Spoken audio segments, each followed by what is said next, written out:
Yes, rainy day. Seems like we're getting really into the winter weather now. Some people like it, some people don't. I don't know. I like the sun, but I appreciate the change up too. So I'm kind of mixed.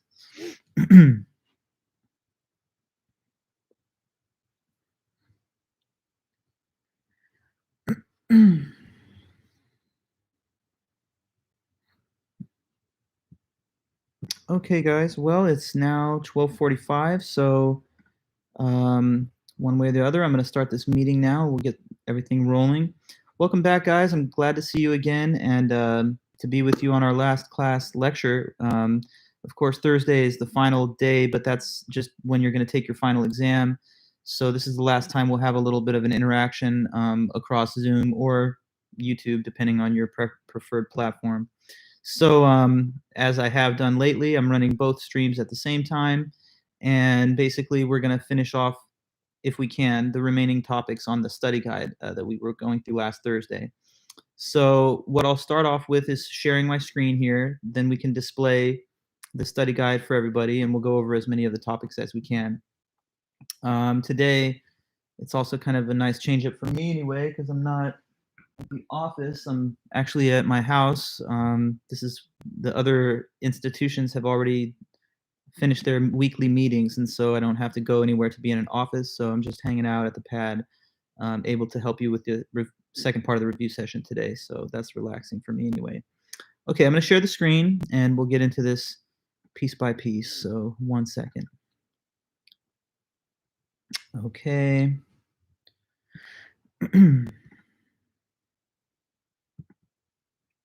So let's just all be on the same page. You guys can see me and hear me in the shared screen. Let me know if you can see the notes and stuff for the review session. Yeah, we can see it. It's good. Okay, perfect. Sounds great. So then that's our focus. We'll go over as many of the remaining topics as we can. Hopefully you can finish them all. Now, if I remember correctly, everybody, we were midway through the last few notes on chapter 9. Isn't that right? Does anybody have any memory or ability to oh no, Sky, the final's not Tuesday, so probably good news for you, right? That you didn't have to necessarily do that yet.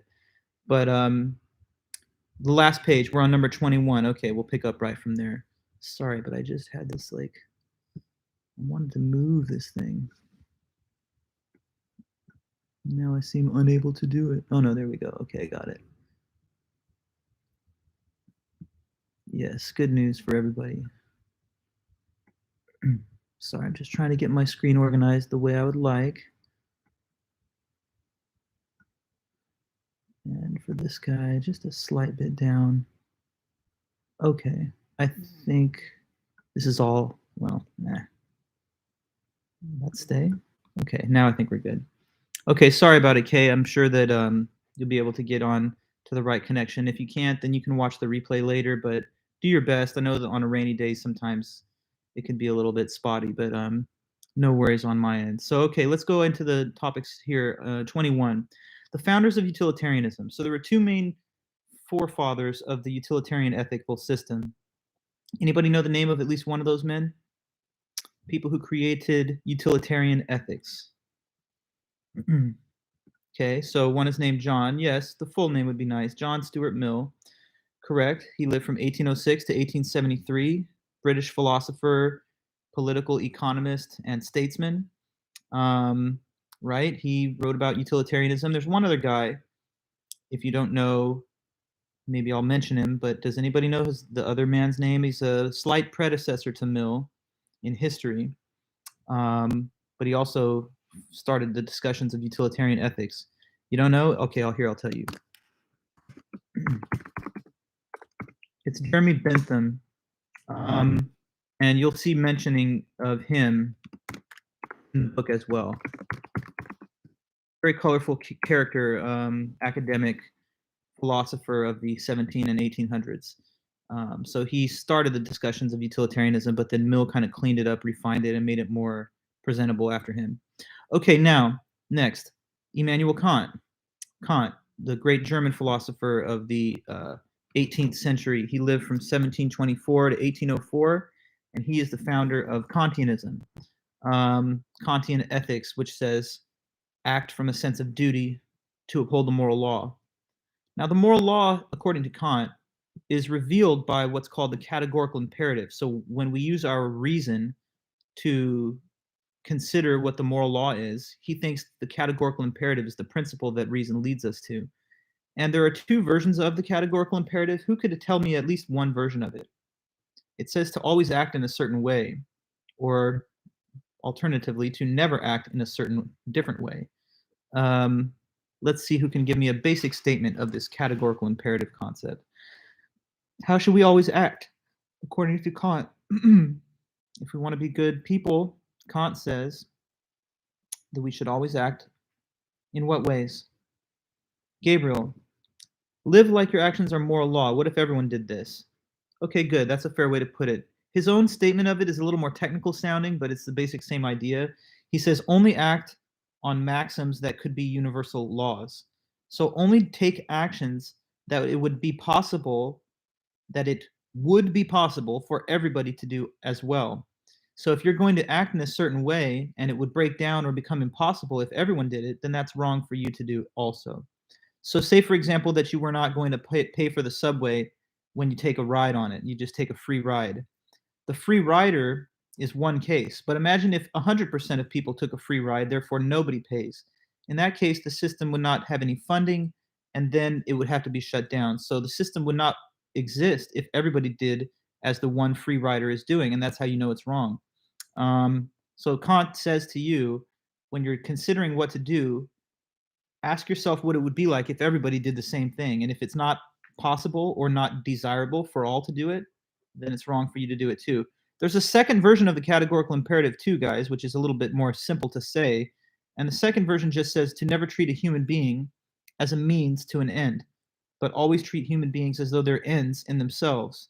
So with regard to your fellow human beings, don't treat them as tools to manipulate in order to get to some goal that you have, which they don't share with you. Okay, now, so like, I don't know, if somebody committed rape, just a really gross example, they're using the person's body to derive sexual pleasure from it, but of course this person does not authorize the use of their body for that purpose, and therefore they're just being used as a means to that end, and that's wrong. Okay, now, hi Foster, Alan, Kay, everybody here. I'm glad to see you guys. I'm not necessarily doing my typical attendance check at this late stage just because I feel like the course is for all practical purposes behind us, but I'm glad to see you guys checking in, and I always like to see you guys here at the meetings. Let me go on to the next thing. What are liberty rights? Correct, Alan. They're rights to be left alone to pursue your legitimate interests. And then what are welfare rights? Two main kinds of rights, liberty versus welfare rights. The welfare rights are rights to what?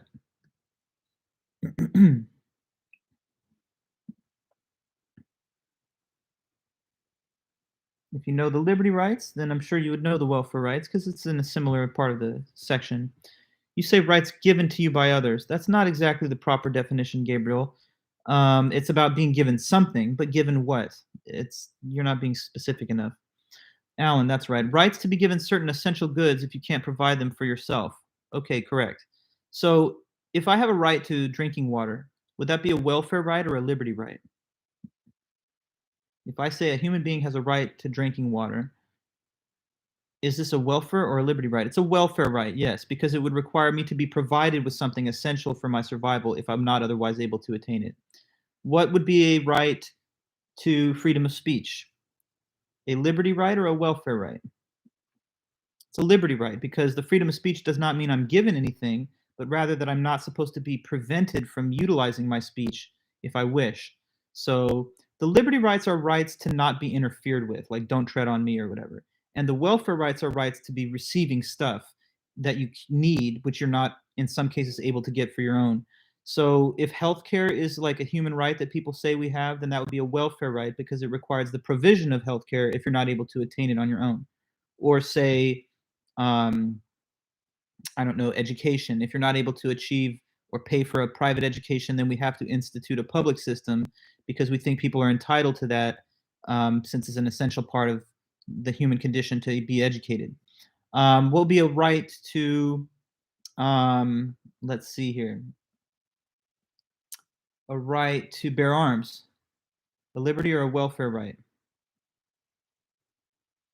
It's a liberty right because it doesn't mean that you're issued a gun. It means that you're not supposed to be stopped from privately possessing and owning one if you wish, because you have a right to have that. It's freedom that you have. So a right to, I don't know, Gabriel, you say, would public school be a welfare right? Yes. Everyone can go to public school, even those who can afford to go to private school. Yes, but we still institute the public system. Most people probably prefer to take advantage of it because it's free. But if there were a system whereby people could achieve it on their own, there would still be some individuals in society that couldn't pay for that. And therefore, since it's fundamental and not like optional, whether we want to have educated citizens, and whether that's important to like a human survival and well-being, then we must provide it in cases where people can't attain it on their own. Yeah, so you don't have a welfare right to like an automobile or certain other things because they're not fundamental enough to what's necessary for your well-being. But we think education, maybe healthcare, food and water, stuff like that are fundamental enough. Okay, so just know the difference between the two types of rights. Now, finally, virtues. Virtues are just positive character traits. They're the sort of things that people would give a compliment to you about if they thought you were a really good moral person. So you might be praised or complimented for being generous, for being brave, for being, I don't know, patient or um, or humorous or witty. You know, the kind of things that are the subject matter of character judgments that are being praised. So some people think of ethics as all about building up and establishing the virtues within yourself, and that's another way that some approach the world of morality. Okay, guys, so now we're all done with the stuff from the second half of the list. I'd like to just take our remaining time to go back over as much of the things here in the front at the top of the list as we can. So this will take us back to our earlier topics and notes. Now, try your best to anticipate the next question so that we can get through these quickly, but what is a good critical thinker? A good critical thinker, just way back at the beginning of the class, we said that this is a person who will not believe a claim unless it's based on good arguments or evidence. Yes, and when they make claims to others, they're able to provide good arguments and evidence to support them. Right, so good critical thinkers don't just believe things for no good reason. They will believe things, but only when there's reasonable argument or evidence to back the claim. And since that's what they expect to hear before they believe something, they'll return the favor when they're making claims to other people and make sure that those claims they can defend and justify. Bad critical thinker would be the opposite. That would be a person who who does not have the ability to justify their own claims. So they say things, but they can't back them up with evidence or arguments. And they'll also believe things without very good reasons or arguments. And good, Foster, you're already telling me what's an argument. It's a set of two or more sentences with a conclusion, and the rest of the sentences are premises. Minimum one premise, only one conclusion. That's fine, though. I'm glad. I kind of like that. We're just moving on quickly.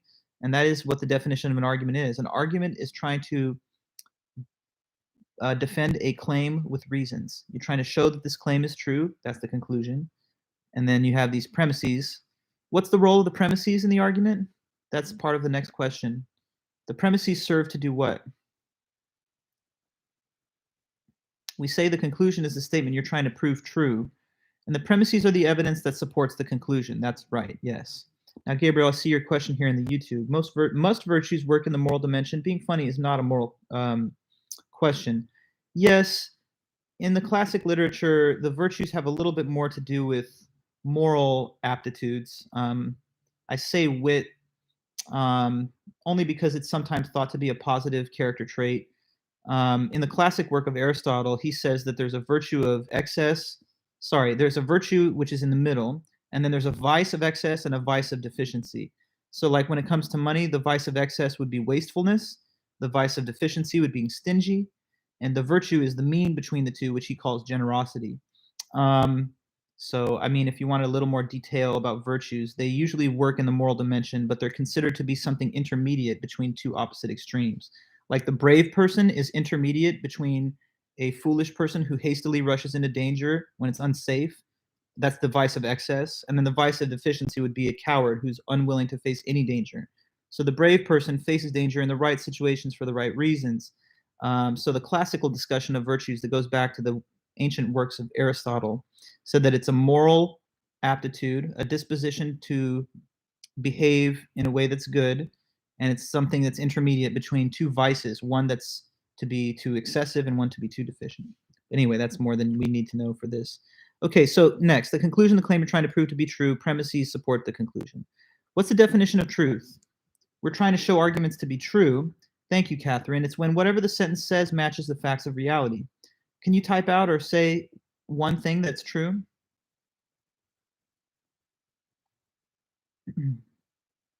The sun is a star. That's true, yes. Very good. Okay, so when you say something that's correct, you're saying something true. If you said that Dr. Vulich is 100 years old, you'd be saying something that's not true because that's not the fact. If you said that I was in my 30s, you'd be saying something that is true because that is, at least currently, the fact. So true statements are just statements that mirror or match what's real. Now, what's a belief? Belief is when your senses convince you. Belief depends on your own judgment and its connection to the facts. Well, you say your senses convince you, but I don't know, Armand, it's a little bit too much to say that because some people will believe things even in contradiction to what their senses are telling them. A person can have clear perception that they're sick and they just don't believe it because they're trying to push it to the back of their mind. So there's cases where people are in denial, where they don't believe what's evidently true. So anyway, what we would rather say is it's when a person thinks that a statement is true. It's just the individual's judgment, as you put it, about whether a statement is true or false. Okay, so a belief can be incorrect, as you know. A person can believe their partner's cheating and they're not, or believe they're not and they are. So beliefs can be incorrect, but we try our best to have true beliefs because that means we're connected to reality and we understand what's real. Now, what are some conclusion indicator words? These are, okay, there you go. Thanks, Alan. Thus, hence, therefore. There's even just the word so. There's consequently, ergo, QED. So there's a few options. These different words indicate that what comes after them is the conclusion of a logical argument.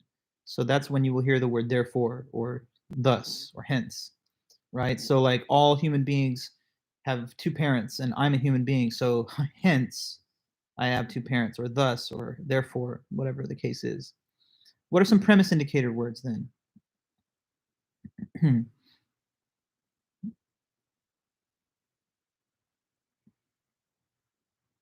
Premise indicator words, evidence words. Thanks, Armand. So since, because, due to the fact that, given that, on account of, for the reason that, inasmuch as, yes, these are all premise words. They're evidence words. What they mean is that here's a piece of evidence towards some conclusion. So if I'm saying to you, since there's gray skies, therefore it will rain, I'm saying that the rain, my conclusion, is based on this piece of evidence that I see or observe the gray clouds. Due to the fact that the weather forecast is predicting rain, therefore, I'll bring an umbrella. The umbrella bringing it is based on these other facts that are given as evidence. Okay. Now, what is an imperative sentence? That type of sentence. An imperative. Yes, it's a command, right? And so any sentence in that genre is like telling a person to do a thing. Write this down, leave me alone, go away, get on the ground, whatever. These are all commands and they're stated in the form of an imperative. Now, what's an interrogative?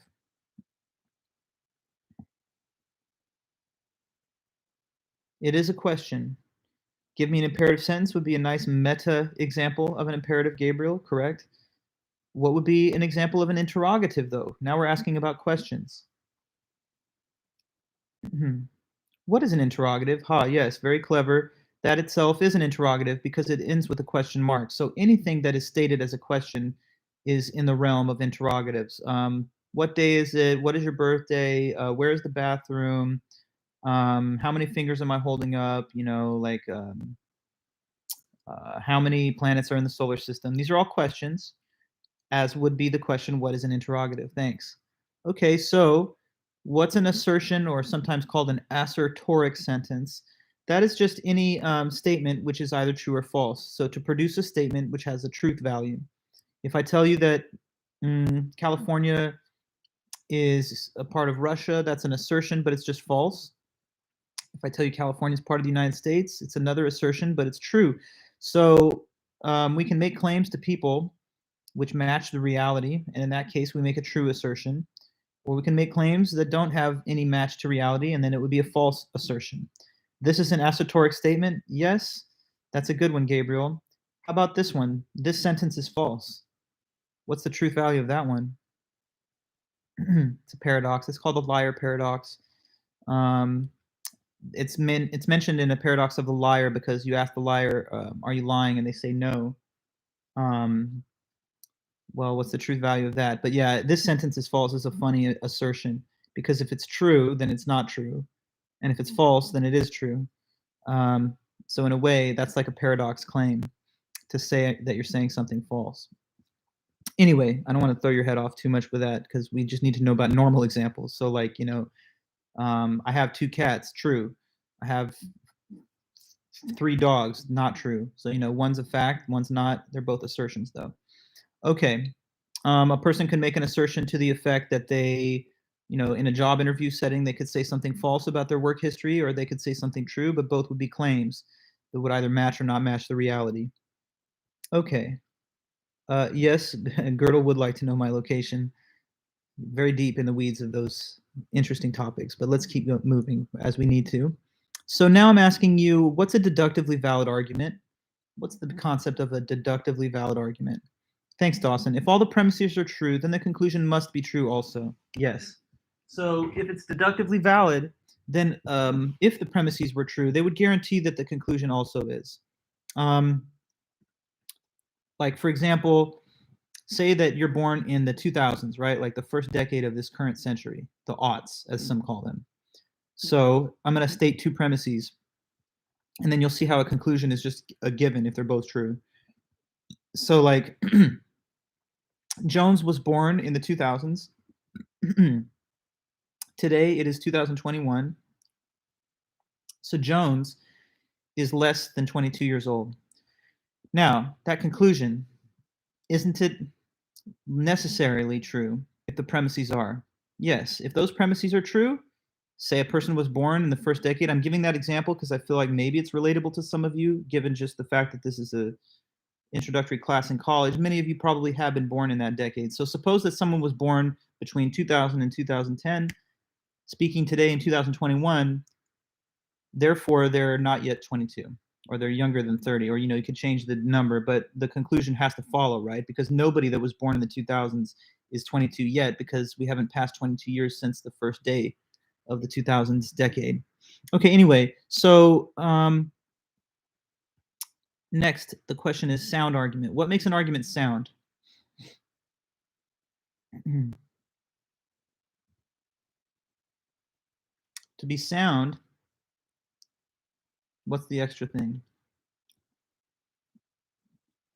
Thank you, Dawson. It's a deductively valid argument where all the premises are in fact true. Okay, good. So that lets us know that it's possible to have an argument where it's valid but not sound. So let's quickly try and get an example like that. Who can say an argument which is valid but it's not actually sound? And remember, for this type example, it needs to be logical, like the conclusion logically follows from the premises, but the premises are not all facts. So to help you with this while you're thinking, you could start the argument off with like a false all claim, and then follow the logic through, just plugging in sentences to get to a valid conclusion. But I leave the rest to you. So another possibility would be a false no statement that you could then use to judge how the conclusion follows from it. Okay, so Armand, all bananas are veggies. Veggies can make everyone fly, and therefore bananas can make you fly. Okay, good, highly creative example. I guess bananas are not vegetables because they do contain seeds, even though they're very hard to sort of ferret out of the banana itself. But anyway, so I think then your first claim is false, which says that all bananas are veggies, because I'm thinking they're fruits. Furthermore, the second premise is also false because it says veggies can make people fly. But take the conjunction of those two statements, and then they do imply the conclusion. On the assumption, given that all bananas are veggies, and given that veggies can make everyone fly, it follows that bananas can make you fly. But it's just obviously not sound because of the premises, which are not correct. If I said that all men have walked on the moon and Elon Musk is a man, so therefore he has walked on the moon, that would be valid also, just based on the information contained in the premises and the conclusion. That conclusion follows from the premises, but it's not actually a valid sound argument because the at least first premise is false. So you say here, all men are sensitive. No, insensitive. Thanks. I'm a man, and therefore you're insensitive. That would be another good example. It's not sound because there are at least a few of us men that are sensitive, I would say. And since the first claim is that all of us are not, it's false. But anyway, the logic makes sense. Okay, good. No, that's not correct, Catherine. That's not correct at all. You say the Grinch is green, broccoli is green, therefore broccoli is the Grinch. That's not valid. Just because the Grinch is green and broccoli is green, it does not imply that broccoli is the Grinch because the premises don't say that all green things are the same. So there's no basis. I mean, it's true that the Grinch is green, and it's true that broccoli is green, but broccoli is not the Grinch. So it's clearly an invalid argument because an invalid argument, if the premises are true, the conclusion has to be. Furthermore, this was supposed to be an example of a valid argument that's not sound. But if it's not sound, then there would have to be a false premise. Unfortunately, in your example, the premises are not false. The Grinch is green, and broccoli also happens to, yes, be green. So your argument is wrong on both counts. It's invalid, and also the premises are all true. So it would not have been an unsound argument, even if it had been valid. Let us not ever make this error, because I've seen a few people turn in, work like this, where it's like you say two things have the same color, so they're identical. That's not true. John, the tree has leaves. Leaves aren't real, and therefore trees aren't real. Sort of, John, but you could have real tree with fake leaves, so your conclusion doesn't necessarily follow. Suppose that trees were organically grown structures that come out of the ground, but the leaves on them are just all made by some synthetic process. Therefore, your conclusion that trees aren't real doesn't really follow. You could have real trees with fake leaves. But anyway, it's okay. Just a false all statement, everybody. Don't get into this weirdness about, being too creative. If you can be creative, go ahead and do it. But if it throws you off and creates a bad example, then just follow something that's given to you as a directive and just copy. Okay, so next up, I need to ask you for an example of a sound argument. Okay, so now in this case, you have to run it back. Give me a valid argument, but in the current example, the premises have to all be real facts that are true. So you got to think about some information that's true, which implies something. So let's see if you can give me something like that. You can use a true all statement or a true no statement.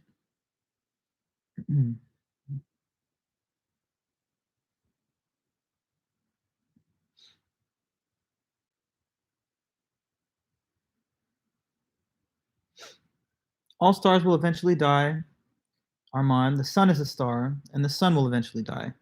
Okay, I would say it's valid and sound, although the first premise makes claim about things that happen in the future. And things that happen in the future haven't been established yet.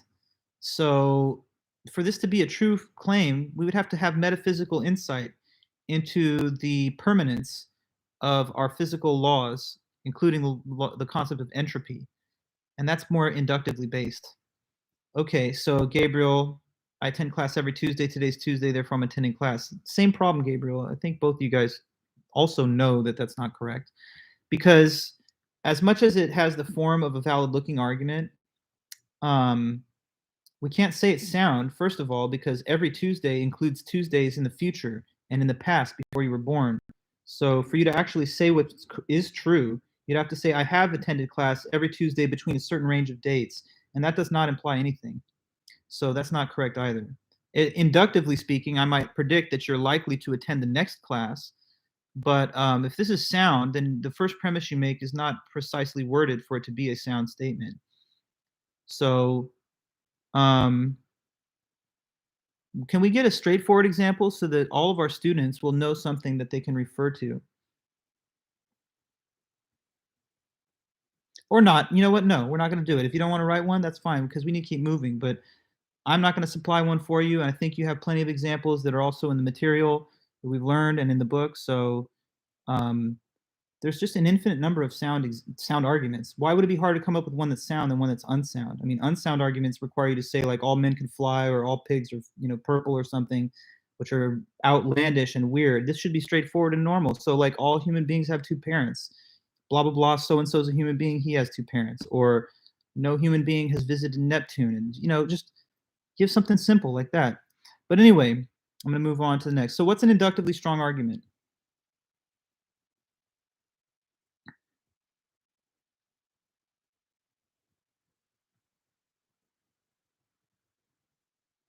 Yeah, but sorry, Foster, the only issue is there's most mammals that do that, but then you have platypuses.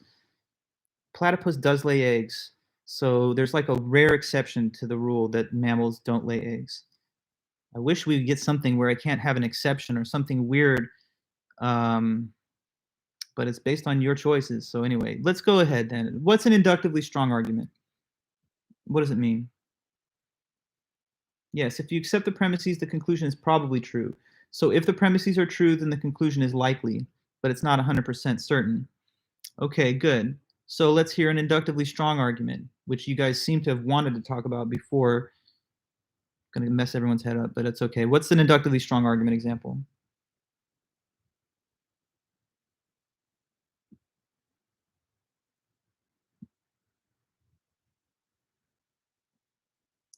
Okay, so you say there'll be another election 4 years from the last one, but there's more information that you'd have to report, Armand. You'd have to talk about the track record going into the past. So say it again, not just the conclusion. That's only a conclusion. And as you know, an argument is not only one sentence. That's the definition of an argument is that every argument contains at a minimum two.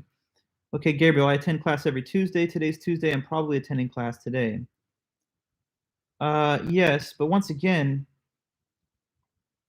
you attended for the last quarter every Tuesday. Okay, good. So then it does stand to reason that you'll attend the next time. Sure. The sun has been rising and setting every day for the last 10,000 years. Therefore, it will rise and set again tomorrow.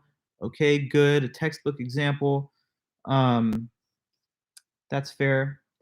So you guys understand, right, that with an inductive argument, the conclusion isn't a given. It's a matter of probability. Like I could say, I've never been in a major car accident in 20 years of driving, so I won't get into a major car accident today. But unfortunately, no matter how extensive this pattern is, and no matter how much probability it grants to the conclusion, it remains possible that the conclusion will turn out differently than what was predicted. So in deduction, if I say someone was born in the 2000s, and so today in 2021, they're not yet 30, that has to be true. But these other arguments that we're talking about, they just give a good probability or basis to think the conclusion's true, but they can't absolutely guarantee it. Okay. So an inductively weak argument would be an argument where the conclusion does not even have much probability, even if the premises are true. So like Jones won the lottery yesterday, so Jones will win the lottery again today.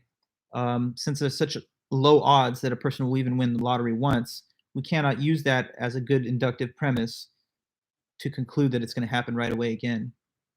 So like coincidental things or one-off outcomes that don't have much chance to repeat, those type of things would be better for inductively weak arguments, which are bad arguments.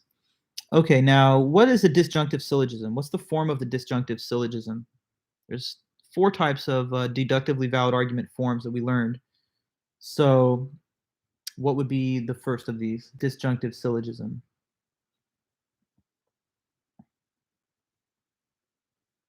No, it's well, an either or sentence is a part of it, Madeline, but like you have to write the whole thing. There's 3 sentences in every disjunctive syllogism. Thank you. Either A or B, not A, therefore B.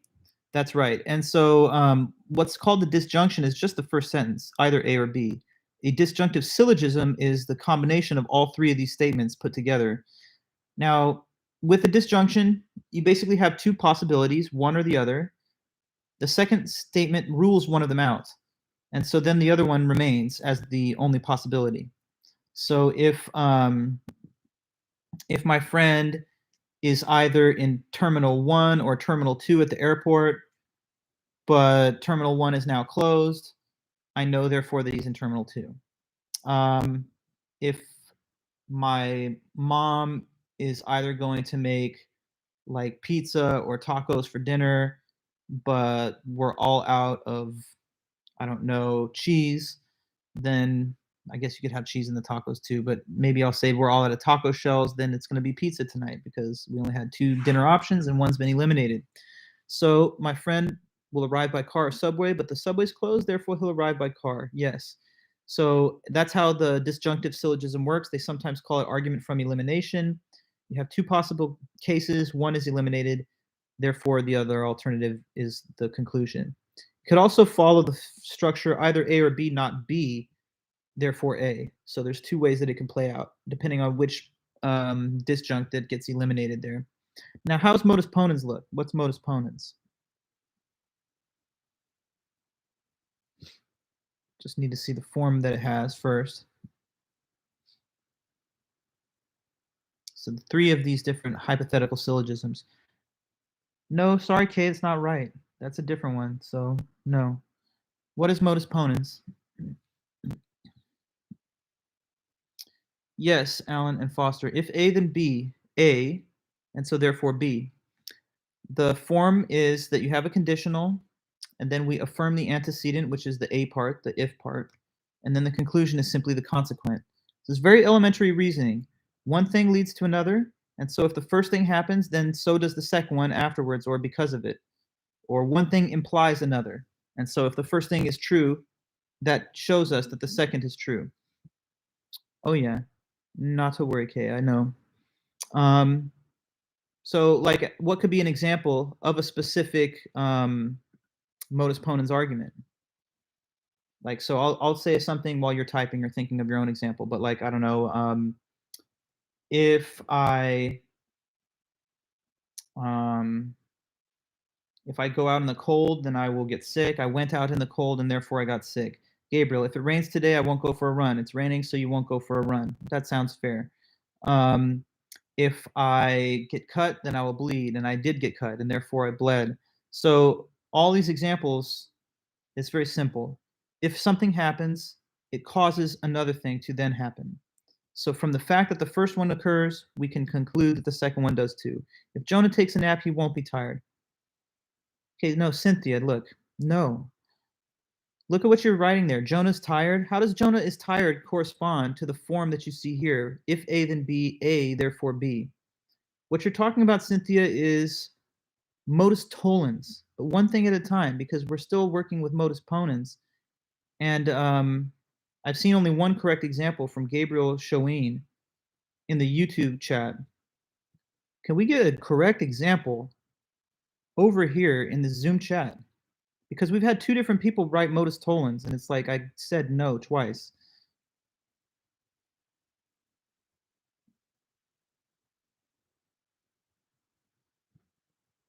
That's you to write a new example. Anybody, go ahead.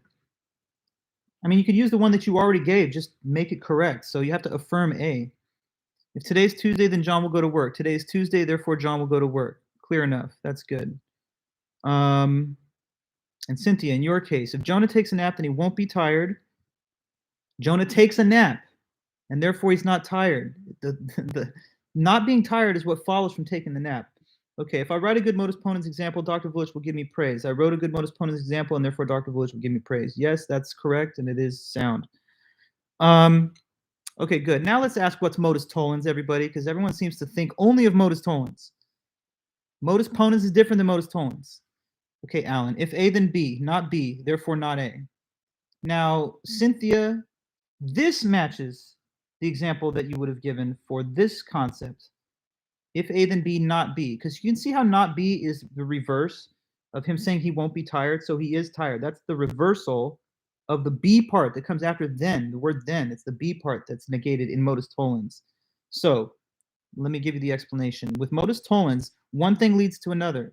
But if the second thing didn't happen, then the lead-in thing didn't happen either, right? So like if I run, then I would sweat. I'm not sweating. So since I'm not sweating, it means that whatever would have led to sweating didn't happen either, so I didn't run. Okay, so like, let me get a different example then from anybody here of modus tollens. Yes, Gabriel, we got that one. Let us get an original example, something different.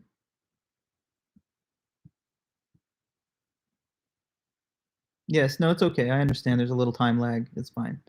But let's get one on the board here. Modus Ponens.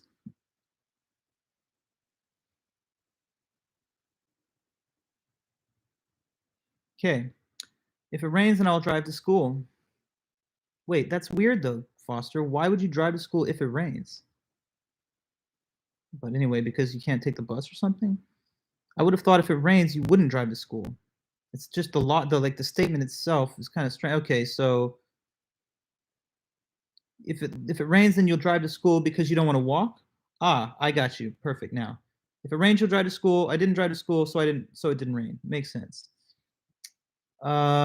Gabriel, if I give a good example, Dr. Village will be happy, and he's not happy, so I didn't give a good example. Yes. It's the only thing that makes me happy, getting these good examples. That's true. So definitely true. All right, Foster, I see your example there. I see yours, Gabriel, as well. Cynthia, the one that you gave previously is modus tollens, so it would have been correct had it been a question about modus tollens instead of about modus ponens. And the same with UK, when you said above, if A then B, not B, therefore not A. Okay, modus ponens and modus tollens, get that clear. That should be clear. Okay, what's chain argument? How does the chain argument go?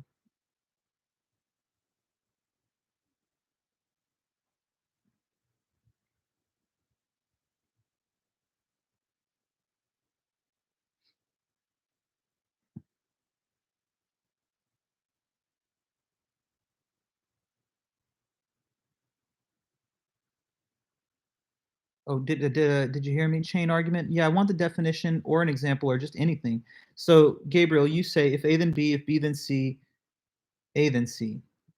Yes, that's right. So, if A then B, next premise, if B then C, so therefore conclusion, if A then C. The way that the chain argument goes is you have one fact that leads to a second one.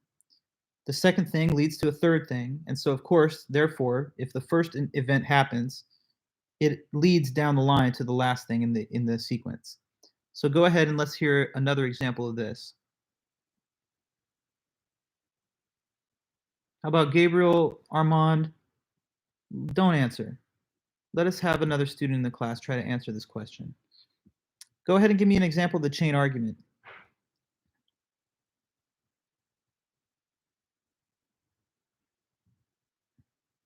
So, okay, Alan, if I watch TV, then I'll relax. If I relax, I'll feel refreshed. So therefore, if I watch TV, I'll feel refreshed. Good, very clear. Notice in this case, TV leads to relaxation. Relaxation leads to feeling refreshed.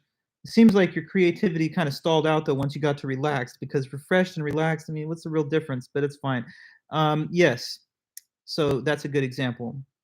Maybe one more, and I don't care who answers this one if you really have something on top of your mind, either of the other guys here.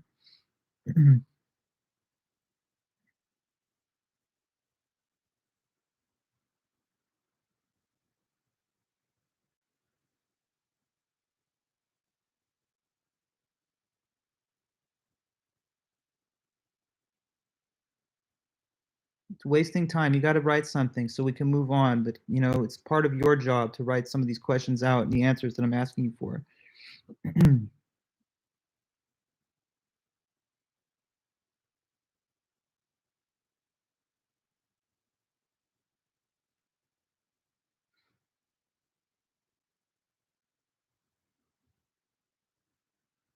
Armand, if I get a girl's number, then she might text me.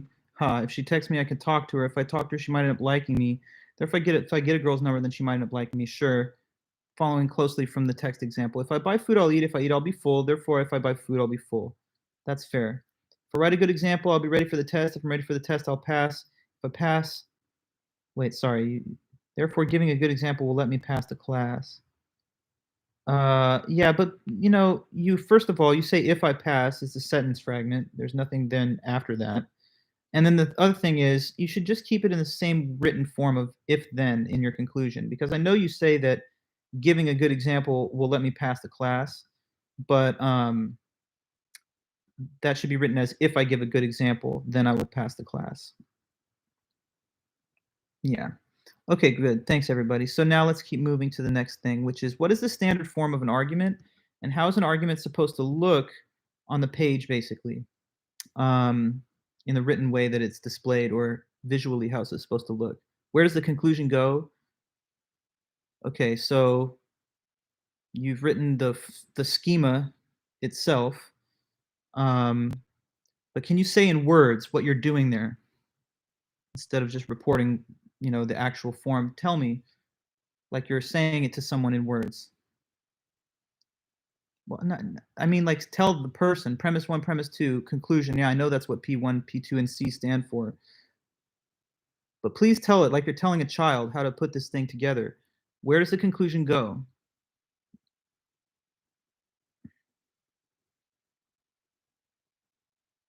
Since you seem to know, just report what you already know.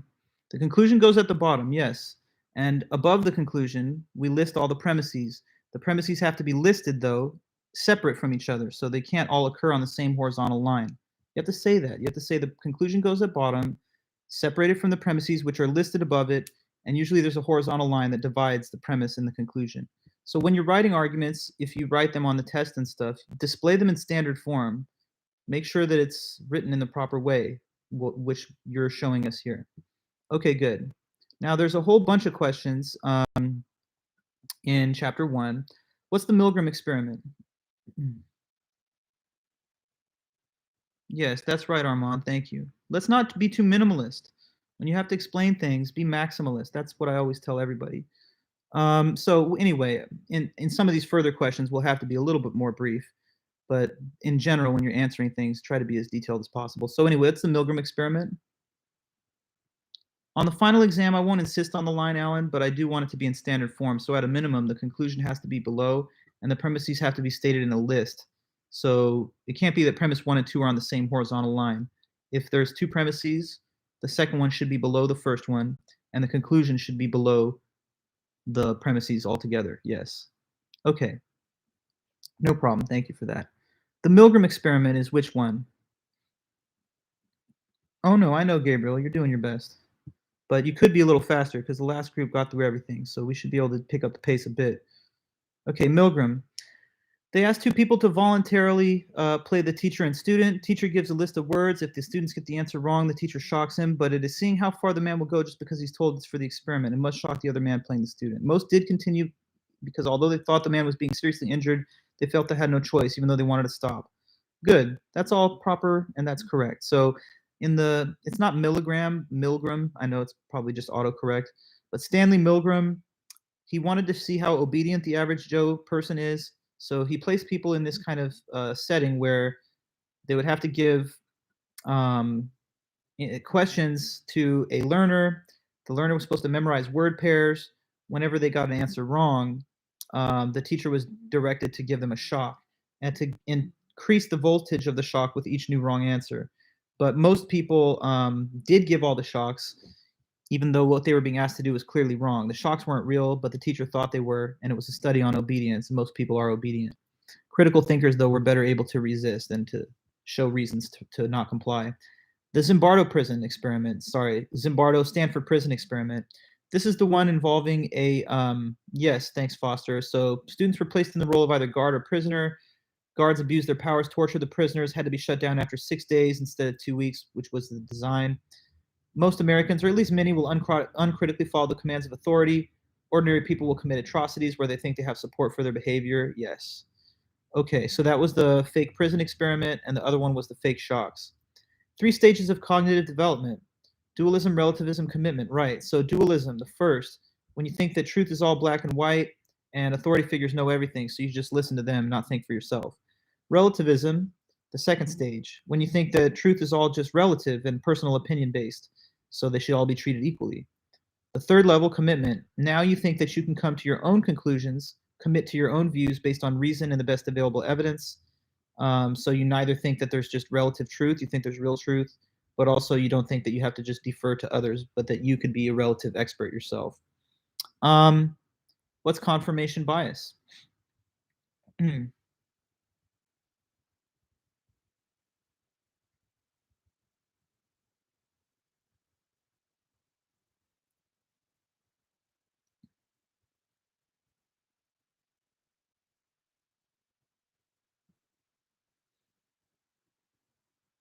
That's right, Kay. Very good. It's only seeking information that supports what you already believe. So it would be like one of these anti-vaccine people going out into the internet and only looking for information that verifies, that validates their, anti-science kind of conspiratorial worldview, instead of looking at all the wide wealth of evidence from the other side, including from our public health agencies and scientific agencies. So, if a person wants to find information to support their own views, it's not very hard to do that. There's any number of sources of information that exist out there, and if a person wants to try and selectively seek out confirming information, they can do that, and that's confirmation bias. But we should always try our best to expose ourselves to all sides of issues, so that we don't get kind of caught up in one little echo chamber. Now, qualities of a good critical thinker, there's a real grab bag here, and I obviously wouldn't ask all of these in one question, but I just kind of condensed them into one part of the study guide. So I'll just run through these quickly. But analytical skills, the ability to find logical support for your beliefs instead of having unfounded opinions. Effective communication, that's the ability to speak, write, and listen well, and also knowing about different communication styles.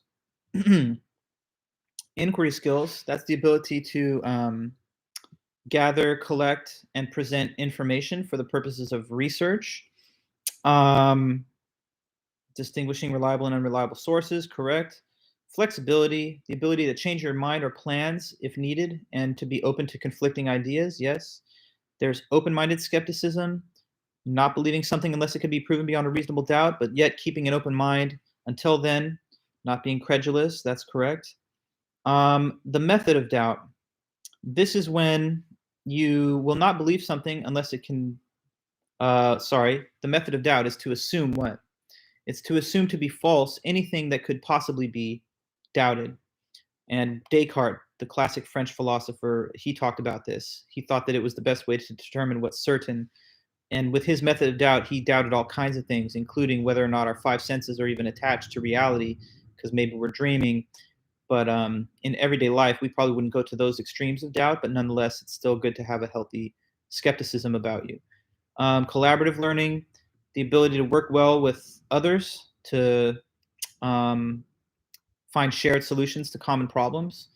And then creative problem solving is, as you wrote here, Armand, the ability to come up with imaginative solutions to complex problems. Sometimes that means that you come up with contingency plans in advance for what might go wrong. In other cases, it involves being able to quickly improvise and to find a solution on the fly. Okay, why would it be important to be a good critical thinker as a citizen in a democracy? Because in democracy, what's it all about? What's the basic core feature that defines this system of government or this type of republic that we live in? The health of democracy is contingent on the rationality of the people, yes, but what is the cornerstone feature of democracy? Being ruled? What is it?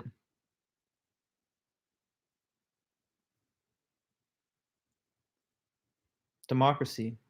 It's just a thing that you'll know as a citizen, whether you've taken any classes. It does help to develop a rational plan for life, but that's part of the subsequent next question. I'm just asking, what is democracy founded on, and what's the core, feature of it? Yeah, people have power, Gabriel, and people's participation. So elections, guys. This democracy that we live in is not just a spectator thing where you watch people do stuff and you're sitting back like, how did this happen? No, we vote. We vote in elections. So democratic elections are what define democracy. By the people's voice, we appoint our elected leadership to their positions of power. So when we vote, we have to make decisions. We have to decide between the arguments given by separate candidates or the information given for or against different propositions that we may vote on. So if you're going to make wise decisions about how to vote, then you have to be able to evaluate these arguments and their credibility. So only good critical thinkers can do that. A good critical thinker is skilled in the evaluation of evidence and arguments. So they're going to be able to make wise voting decisions that will reflect their best interests and the best interests of their community.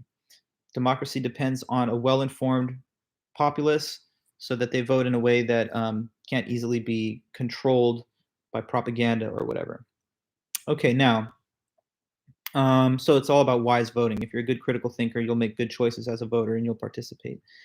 Next up, critical thinking, being helping you with your plans in life and self-esteem. Okay, so confidence and self-esteem, you're more capable and confident with your own judgment, right? A good critical thinker does not get easily overwhelmed or frustrated because they know that they have the resources intellectually to deal with problems, to solve obstacles, and to basically handle whatever troubles arise in life. On the other hand, they're also good at making plans because detailed plans involve knowing what you want and knowing all the steps that you have to take to get there along the way. So good critical thinkers are good at designing plans, formulating all the sub steps that get you to the big goals. And since we're all living lives and we want them to go well, we can benefit from those. Now, in critical thinking, they say there's 3 steps: experience, interpretation, and analysis.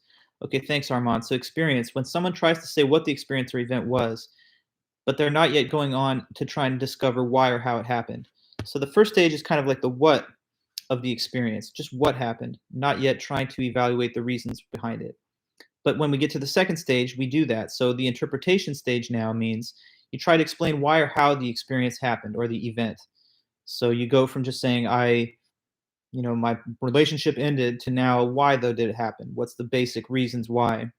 And then the third step is analysis. Now you go back to the interpretation that you made before, and you consider whether there's a different one that's better, or if this is really the right explanation. So it's a dynamic process. Things happen. You just take note of what they are. Then you go ahead, try to find out why or explain why. But you don't just leave it at that. You go back to your explanation later and you ask yourself tough questions like, was that the right explanation, or did I maybe misjudge the facts?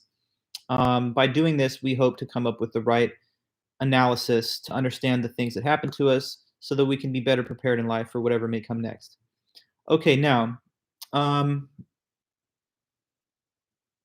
okay, cool. Thanks, Gabriel, for that. I'm sure many of our classmates and students are already involved, and some can get value from that. So thanks for sharing the Discord. Then we have questions about obstacles to critical thinking. So I'm just going to run through these quickly too. You say there are 14. I'm sorry, 14 what? Barriers to critical thinking? Yeah. So overall, I don't know how many are named here. 1, 2, 3, 4, 5, 6, 7, 8, 9, 10, 11. Maybe there's a few more than this. I have like 11 mentioned here that are of most importance. Well, okay, I guess there's rationalization and doublethink too. So anyway, avoidance. You avoid people or information that conflicts with your views instead of engaging with them or trying to at least have a meeting of the minds. Anger. You become angry when people present alternative ideas to you instead of examining what they're saying. Cliche. Overused common sayings that seek to end critical discussion or dialogue. You can think of words or phrases like to each his own, it is what it is, agree to disagree, that's how the cookie crumbles, and so forth. Denial, that's when you simply deny alternative views without even considering their credibility. Some people, no matter what evidence you bring to them, they just can't be moved or convinced because they're so caught up in their denial. So we should have open-minded attitudes and only find something false if there's overwhelming evidence against it, but not otherwise. Ignorance. A person chooses to deliberately stay uninformed about a topic or subject matter so that they don't have to take a position or take any kind of action on it. So it's like choosing to stay uninformed on purpose. Now, conformity, that's when a person takes on which view or adopts which view. If you're the conformist, then you hold which views and why. Right, the majority or what's popular, and you're doing it just because you don't want to stand out, but you do want to fit in. So people sometimes side with the popular view or the majority view to be part of that popular crowd and not be singled out or excluded. But you should believe in things because you've judged them and evaluated that they're true, not just to fit in or to be part of the majority, because the majority can sometimes be wrong. Now, struggling, that is when a person endlessly debates what action or position to take, and they never come to a conclusion. So you kind of miss your opportunity for action or decision because you perpetually struggle over the back and forth of what to do or what's right. So struggle for a little while, but eventually you need to reach a conclusion. I've heard the term analysis paralysis. I don't know if that's a common enough term, but it has to do with that, right? Analyzing, but then never even taking actions. Okay, now types of narrow-mindedness here. Absolutism is thinking that authority figures know everything and you just can't challenge them. So people who just have absolute trust and confidence in perceived authority figures, they should be thinking for themselves a little bit too. And so that's what absolutism is. Egocentrism is the thought that you are the center of everything, that you're better and smarter than others. And so therefore, if you don't agree with someone, you don't have much respect for their view. That's kind of like being egocentric, egotistical, self-centered. It's nice to have healthy self-esteem, but you shouldn't have an overhyped sense of your own abilities, skills, or talents, because if you do, you won't show the proper respect to other people, you won't learn as much as you can learn, and you also won't be able to see where you have areas that you can grow. Now, ethnocentrism is the unjustified belief in the superiority of a person's race, group, or culture.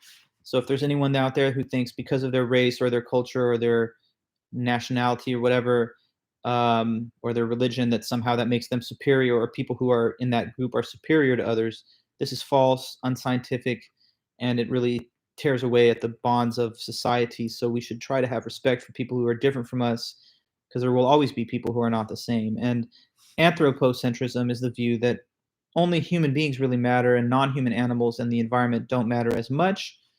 Of course, it's probably fair that we are more important than those other things, but we should have at least some respect for the natural aspects of the world. Otherwise, we might undermine our own position here on this planet. Now, rationalization.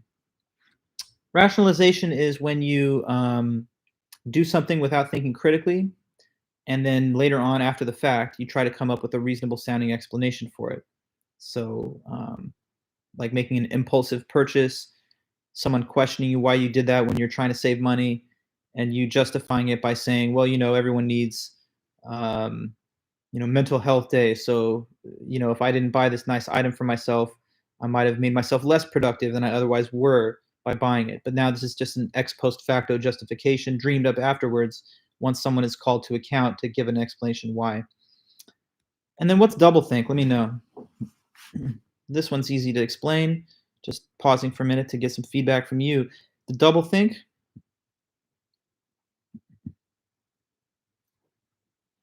Yeah, a person believes in two things at once, but two opposite things. That's right, Madeline. So it'd be like saying, I have no problem with gay people at all. I think everyone should be treated fairly. But at the same time, if my neighbor's gay, we got a problem. See, that's kind of inconsistent. The person wants to have it both ways, to say that they're, fair-minded and egalitarian, but at the same time, they don't like certain things in their own backyard. Double standards, contradictions in a person's belief system. That's what this doublethink stuff is all about. Okay, now that takes us into chapter 3, which is about language. Language, as you know, is a system of what? Right, a system of communication, and it involves symbols. What are the different types of symbols that can be used in language? Okay, good. Spoken, written, or nonverbal signs. So like I'm speaking and you can hear these words, so that's the verbal form of linguistic communication by hearing sounds. The other type is visual through written symbols, like that you see typed out on the page or written by hand. And there's nonverbal signs, which could be sign language, body language, tone of voice, hand gestures. I was thinking about Braille a little earlier today. What category do you think Braille fits in? It's not spoken, so that's ruled out. But it's not exactly written in the same sense because it's a tactile sense that evaluates the Braille signs, by feeling it with your hands. It's kind of a written inscription, but it's, these bumped out bumps. I was almost thinking it's somewhat a hybrid between written and nonverbal signs because you evaluate them in a way that's not visual, it's tactile, but it's still inscriptions of a certain form. And signs can also be motions, right? Gestures and things of that kind. In sign language, yes, as I was saying. Okay, good. Language is how we communicate information one to another, and that's kind of what makes us humans, the fact that we can even do that. It's touching written words in a way. Isn't that true, Sky? It's kind of just a interesting, I feel like, gray area case. I had kind of wished that I would have thought of it earlier, so I would have introduced it when we first mentioned the topic of language.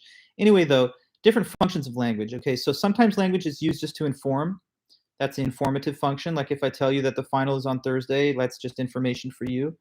Do they have italics in Braille? Interesting question, John, which I don't know. I'm sure there's some way of signifying it, but that's something that we'll have to do the research and find out. Directive language, that's when we use language to direct people's behavior, to influence or command them, like using imperatives. Expressive language is language used to convey feelings, emotions, and bring about an emotional impact on the hearer. So think of song lyrics or poetry or certain forms of literature. And then ceremonial language is language that's used in certain official formal settings, like court proceedings, marriages, meetings of Congress, and things like that. Now, different types of meaning, denotative versus connotative. Denotative meaning is meaning that's sort of like the official dictionary definition of a term. So like, the standard official meaning, not influenced by any positive or negative associations or experiences. Then there's connotative meaning, though, which is based on past experience and associations, and so they say it can be either positive or negative in force. As an example, I think we gave the word dog. Dog could be denotatively defined as a certain member of a mammal species, but connotatively it could be used as a slang term to either give praise or to insult a person. So depending on the context of the use, we can see it used in these different ways with different meanings. And Sky, you say here, based on your knowledge from watching Molly Burke, Braille is similar to our alphabet, but I haven't heard anything about apostrophes. Oh, interesting. So like for punctuation marks and things, we're not so sure about that. But yes, there are characters in Braille that have similar features to some of our inscriptions that we use in written language. I guess it's sort of like a written form of language, but it's only understood not through vision, but rather touch.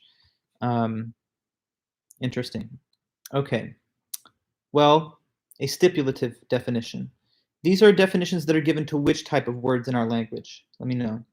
Stipulative?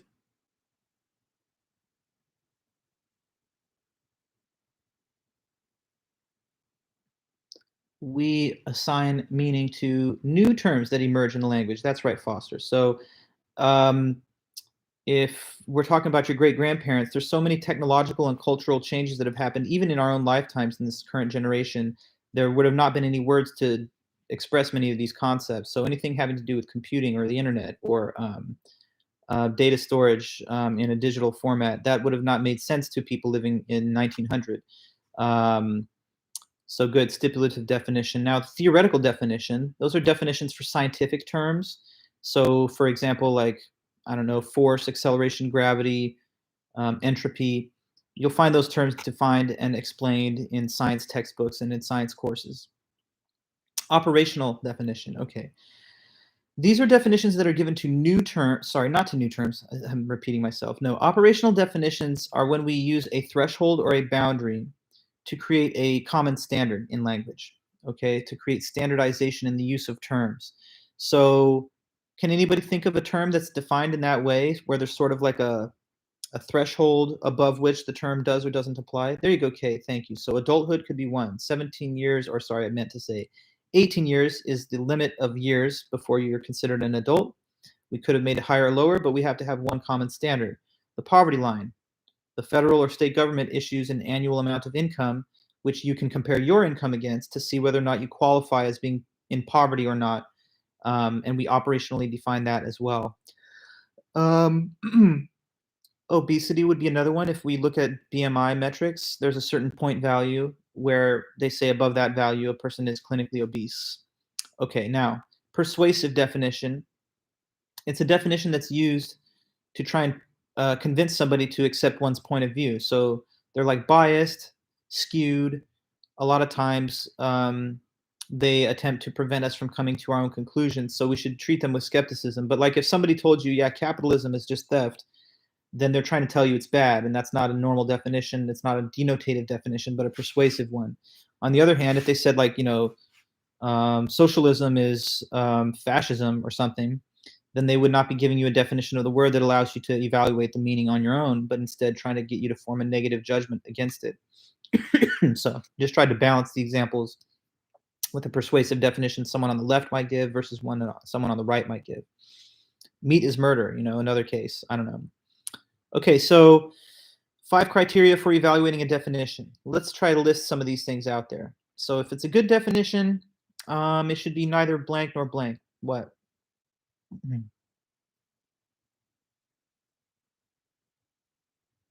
Neither too broad nor too narrow, correct. So a definition's too broad if the way it's stated would include more things than the word does refer to. If I say that a cat is an animal, that's just a little too broad because that's not narrowing it down enough which animal, which kind. If I say that a cat is a calico, that's too narrow because it's one type, but it's not in reference to all. Okay, neither too broad nor too narrow. What's next? Another quality of good definition.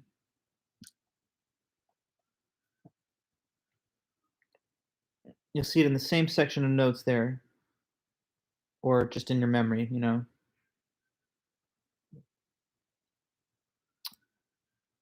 Another quality of a good definition. We got to have more than one. So you say neither too broad nor too narrow. What else?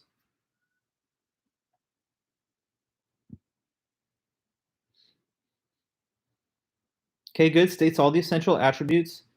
You want to say states there, Madeline. I think you know that. It's just a slight typo. But states all essential attributes, leaving none out. If I tell you a square has 4 sides, that's leaving some of the essential attributes out because rectangles have 4 sides too. So we need to have a little bit more of the specific criteria for being square. Okay, so states all essential attributes. It's neither too broad nor too narrow. Not circular. Good, Alan. That means that the word itself should not appear in its own definition. If we're looking up the word square and it says anything that is in the shape of a square, it wouldn't really be helpful because the word itself is what we want to know what it means. So we can't see the word in its own explanation. Not circular, not too broad nor too narrow, states all the essential attributes. And then it should avoid certain type of words or language. Can you tell me what kinds? Avoids blank. Okay, it avoids the overly technical language, right? And also it will avoid another type of language, which we call, what's the other one? Emotional. Yes, so if you're asking your doctor, hey, so what's wrong after he examines you? And he says, okay, well, I'm going to have to tell you that you have like a ventricular hemostasis in the right angio region of the blah, blah, blah. Like, so he's talking in jargon that only a fellow medicine or doctor would understand. You might say, I'm sorry, but that's right over my head. You need to kind of say it in layman's terms. So that's the problem when the definition is not understood. It's too technical for an average person to know how to interpret it. And it should also avoid emotional language because if it has too much of that, saying something's awesome, good, or terrible, horrible, then it's kind of more like a persuasive definition. Okay. Now there's different rhetorical devices, guys. Let's know the names or words that refer to some of them. Something ism is a good starting place. Let me know. Rhetorical devices, anyone? Including what? Okay, euphemism, that's right. Any knowledge about what a euphemism is or what the definition is there?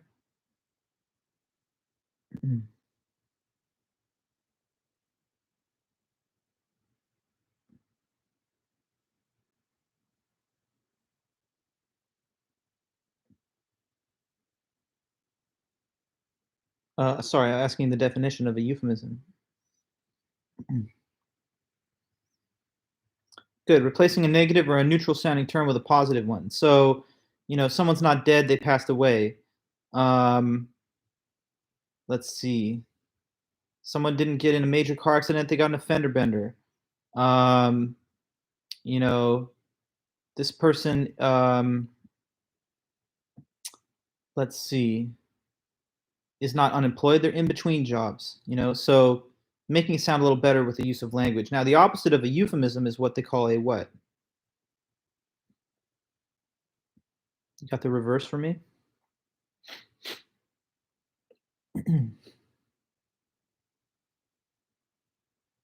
Dysphomism, thank you. Yes, so that's the reverse. That is to replace a positive or neutral word with a more negative sounding one to create disapproval towards that thing. So this person's not smoking cigarettes. This man is smoking cancer sticks. You're not paying the estate tax. You're paying the death tax.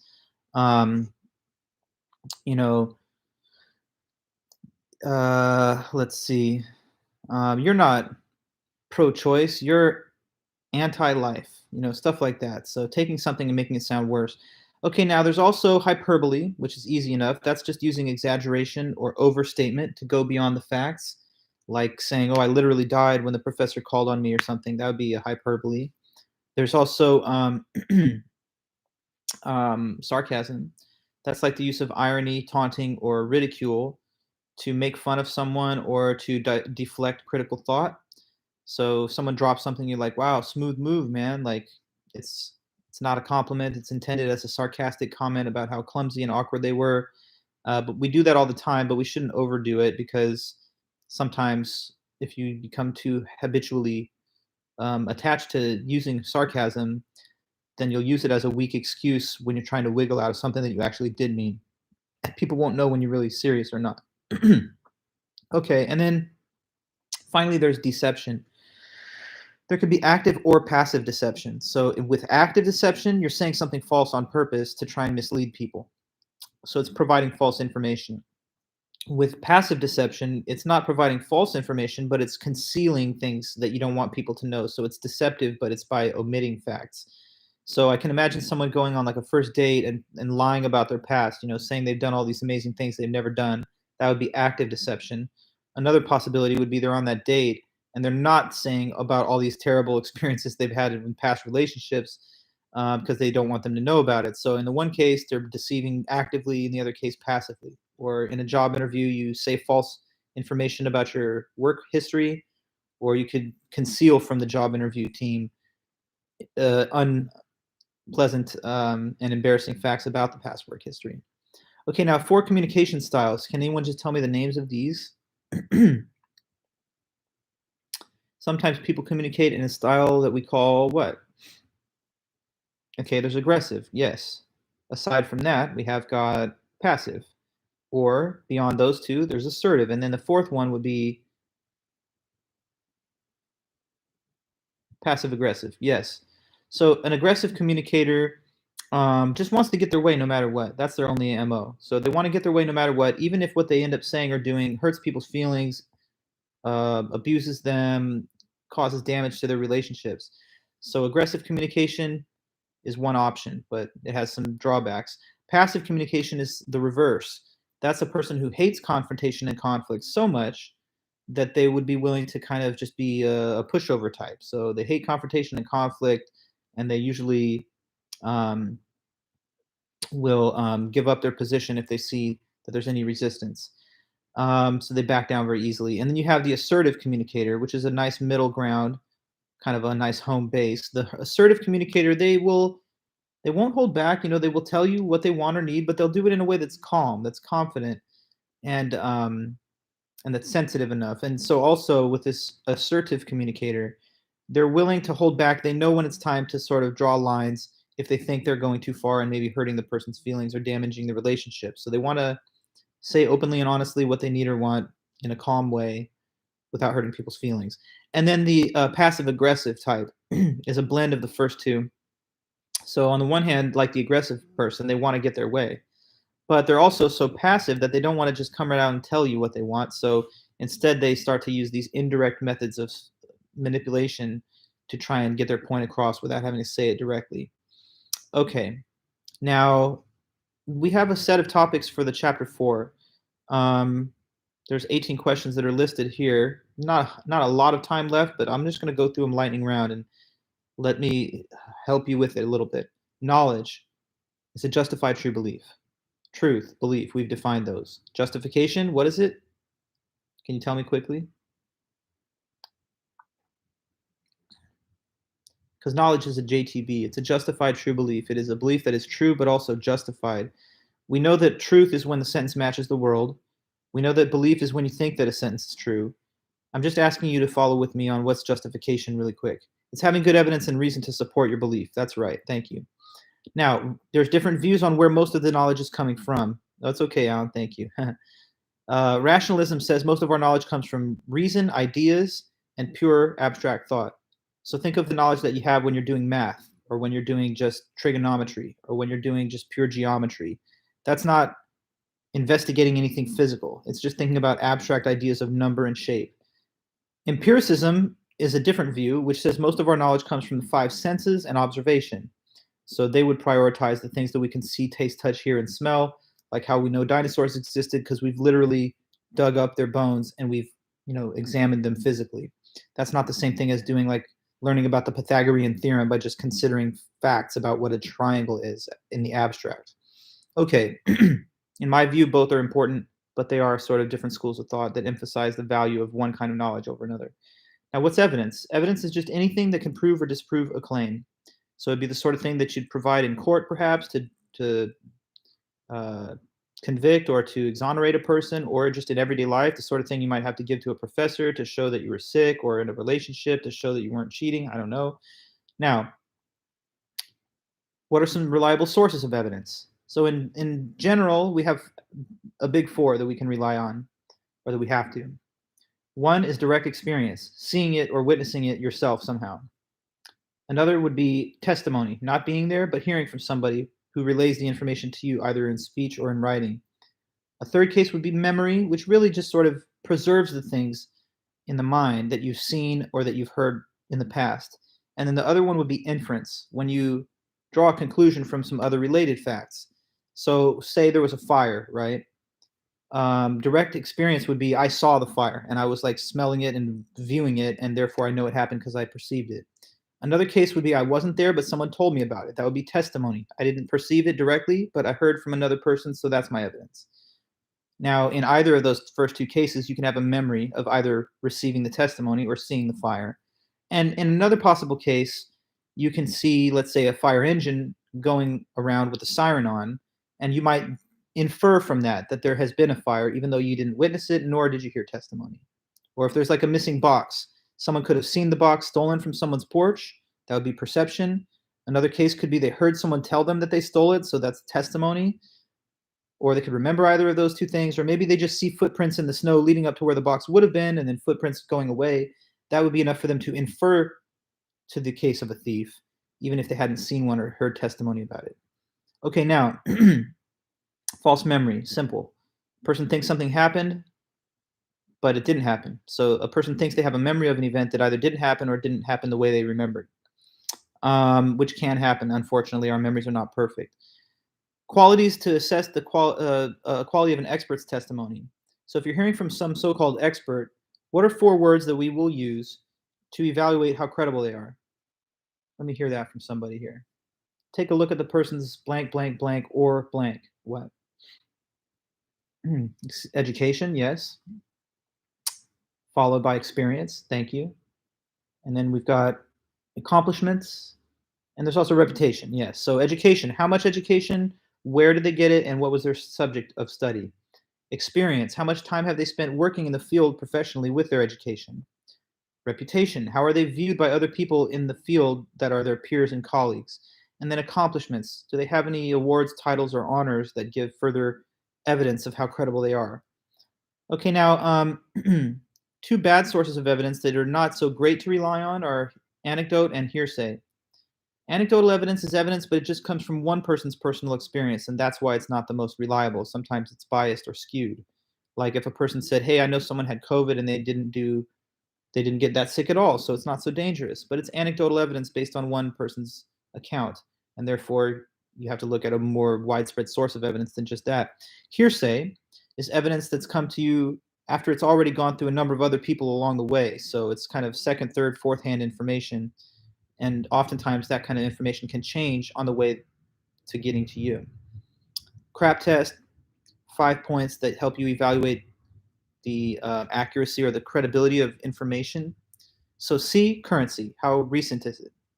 R, relevance, is it on topic of what you're trying to study? A, for authority, who gave the information or provided it, and what authority do they have on the subject? The second A, accuracy, is the information true and correct? And P, Purpose. Why was the information disseminated? Is it simply to inform, or is there some other ulterior motive, like to sell something or whatever? Research resources. Internet. Dictionary, encyclopedia. Government documents. Library. Expert interview. Academic journals. War of the Worlds broadcast. October 1938. People listening to the radio, tuning in, they thought they were hearing real news, but this was an entertainment show that was enacting a plot of a science fiction novel. The plot was that aliens from Mars had come to Earth to take it over, and some people thought this was real news, so they got freaked out and panicked, and some even thought they could see these aliens in the sky. The lesson we learned is that our social influences can powerfully shape the way we perceive reality, and sometimes in ways that are inaccurate. So we always have to kind of check our perception against other evidence. Memorable events era. A person places more importance on an event than it deserves just because it's rare or uncommon. Like being more afraid of flying than driving, even though driving kills way more people every year than flying does. So in this case, it's only because plane crashes are more rare and therefore more memorable that we're concerned more about them.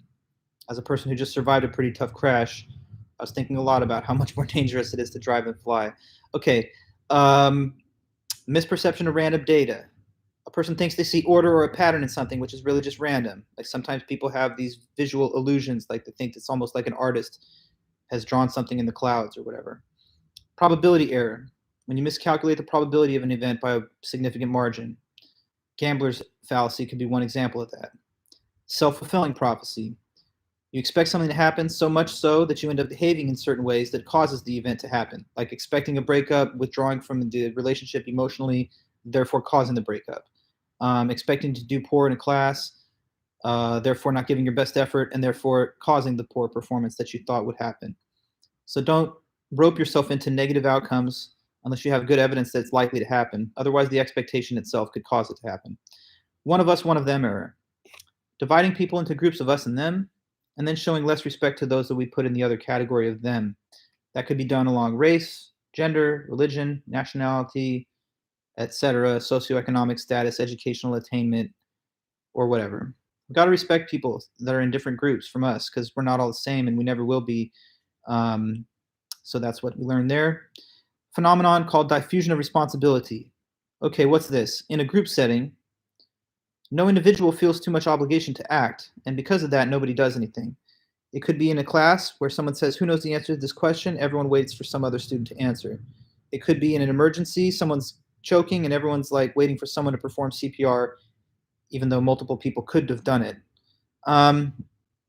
Kitty Genovese is an example of this because she was basically being murdered late night at her apartment in Manhattan, New York. And she was crying out, and a lot of her neighbors heard her. At least 30 of them did. But they all assumed that some other person would pick up the phone and intervene since there were a lot of witnesses. And because they all had the same thought process, nobody did anything, causing her to die. Okay, and then finally, we've got the Ash experiment. Who remembers what was the Ash experiment? Anybody? And that's my last question. Then we're good to go. I'm sorry we went a little over time, but I wanted to make sure not to leave anything out. So you say here, Foster, person would draw a line, then 3 or more lines labeled ABC. 3 more lines labeled ABC. One of the lines would match the original, and participants at the table would have to say which matched. Answer was clear. 5 participants were in on it, would intentionally get it wrong. 6 participant was the only one being tested. Test was to see how would he conform. Most people did. Most people would rather lie and conform than stick to the truth and be individuals. Yes, basically true. Only thing I would say, Foster, is in some cases it wasn't clear that they knew they were lying. Like some people's own perception of the facts got a little muddled. Like they started to question whether their vision was accurate or not. But yeah, some people said, "Oh, I thought I had the right answer, but I went with the group." Other people said, "I started getting really confused when I heard everyone else give the same answer." But at any rate, the moral of the story is clear. People have a tendency to conform when they're in the presence of groups in a way they would never have done if they were by themselves. And if this can happen with the silly example of the lines, then it could definitely happen in more important cases where it's about whether you're going to weigh in on a jury verdict or whether you're going to disagree with your friends about something political or otherwise or policy. Okay, guys, so thanks so much. I know I had to rush a little bit through the second part of the list to make sure that we covered everything. We got a little bogged down in the first stuff in the first chapter on arguments, and sorry, I just wanted to kind of press through that part so that we could get through all the notes, and that's why I kind of wanted to be a little bit more insistent on getting the correct information out there as we started the meeting. But anyway, guys, I'd like to just end with this. Thank you so much for all your hard work through this semester in my class, for your other classes too. I really appreciate it because I know it's been a tough time in this world, and I'm just here going through it with you guys. But anyway, take it easy. I'm going to close the streams now. I'm going to post this lecture to our class page, and just be ready at 12:45 on Thursday to receive your exam and to just take it and give me the answers back by 2:10 p.m. And yeah, if you guys ever take more classes at Orange Coast, maybe I'll see you there. I know we're going back face to face in the spring. I am teaching a class in epistemology there in the spring, so maybe I'll see some of you there. It'd be nice if so. Otherwise, I wish you all the best on your finals and in the rest of life. Sometimes it's a little bit of tough love being a professor teaching this type of material, but I do it because I really care. And so anyway, thanks again, everyone, and I'll see you soon. And be in touch. Don't be a stranger. I'll be happy to know how things go for you guys in this class and beyond. All right, then. So take it easy, and I'm going to close these two streams one at a time. So give me a moment for that. Okay, so here we go. I'm closing off this Zoom stream. It's been a pleasure, everyone, and I really appreciate your kind words. I see them all, and I really do care. So have a great one, then, and we'll be in touch. If you need anything, you can email me. I'm going to be done grading your 4th homework assignments later tonight, and you can also check on that score as well as any other scores if you want before the final. Okay, then. Take it easy, and good luck. Bye-bye. Okay, so over here to the YouTube crew, just going to say goodbye to you guys, too. All right, then. Till we meet again. Bye-bye.